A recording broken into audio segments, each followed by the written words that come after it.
669 €. C'est le prix exorbitant annoncé sur Amazon il n'y a pas longtemps, Amazon UK, mais apparemment, ça a été confirmé, c'est une rumeur. Pour la PlayStation 5, bien évidemment. 669 €. Mais vous vous rendez compte?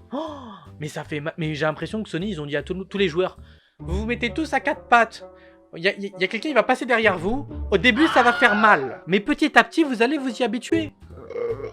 Mon Dieu, 669 €. T'imagines? Non mais après, d'un autre côté, il y a une bonne configuration. Mais quand même, t'imagines à Carrefour quand tu vas acheter ta PS5? Bonjour, moi je suis pas la PS5, j'ai 300 € en liquide et j'ai un foie qui est fonctionnel. Hein, et je prends pas beaucoup de Doliprane. Est-ce que l'opération elle est à ma charge ou pas? 669 €. D'un autre côté, SSD NVMe. SSD NVMe, vous vous rappelez ou pas?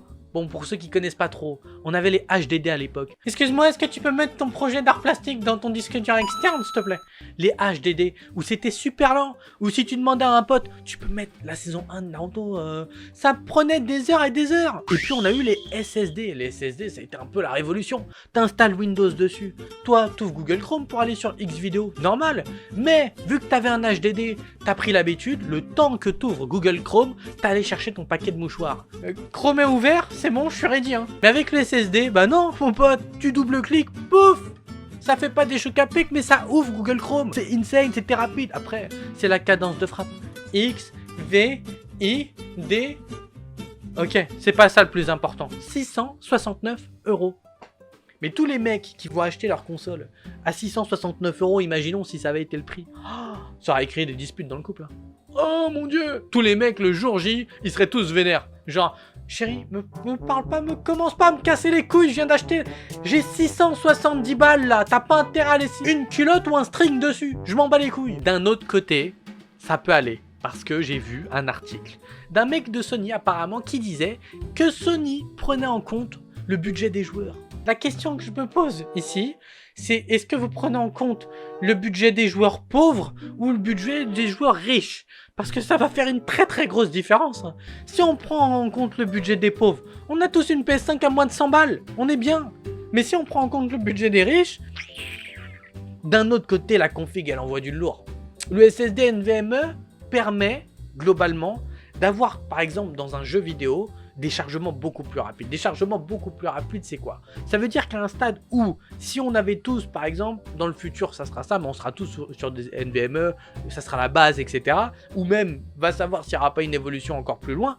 Mais du coup, par exemple, comme des jeux de World of Warcraft, quand tu traverses un portail qui a un chargement de map, il n'y aura plus de ça, il n'y aura plus ce chargement pour aller d'une map à une autre. Dans les jeux vidéo, c'est pareil, quand tu voudras changer d'un monde et faire apparaître un autre monde, t'as plus besoin d'un portail dans lequel tu rentres, et puis il y a écrit loading, loading. D'un autre côté, ça va manquer. C'est ouf à quel point les générations de consoles changent du tout au tout en fait. La PS5, enfin quand même clairement, moi je pense globalement, on peut le dire, la PS5 elle a une grosse bite. Honnêtement, elle est arrivée au milieu de toutes les autres, il y avait la PS1, la PS2, la PS3, elle a posé sa tub, elle a dit c'est où le problème? Ok? C'est moi qui décide ici. Mais d'un autre côté, il y a quand même la PS2 qui a dû lui dire mais c'est comme si on avait vu la Freebox Delta et la Freebox Révolution s'accoupler, ça a donné ta gueule fils de pute. Elle est chum. Je la trouve chum. Moi je pense qu'on aurait pu aller sur quelque chose de beaucoup plus original. Bah, par exemple on aurait pu prendre un pénis. Au niveau des testicules on aurait pu mettre les ports USB. Voilà, pour brancher la manette, normal. Et au niveau de la fente c'est du... Mais je trouve ça quand même insane, le passage de génération en génération comme ça. Graphiquement, on est très loin des jeux auxquels j'ai été bercé. Chrono Trigger, Secret of Mana, les premiers ou sur Nintendo, les Zelda, Street Fighter, Sonic, boom. Mon pote, c'était génial. Là maintenant, les jeux de maintenant, ils sont ouf. Graphiquement, ça va être genre si Bayonetta dans le jeu, imaginons, ou Tomb Raider, elle enlève son...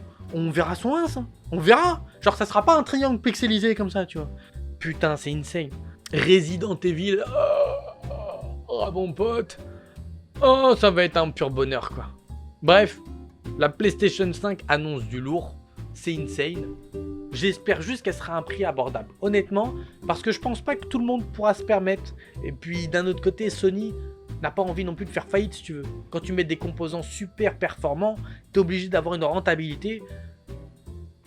Même 669 €, en vrai, je peux pas leur en vouloir. Parce que d'un autre côté, t'as un PC, quoi. C'est un PC, clairement. Enfin, en termes de puissance.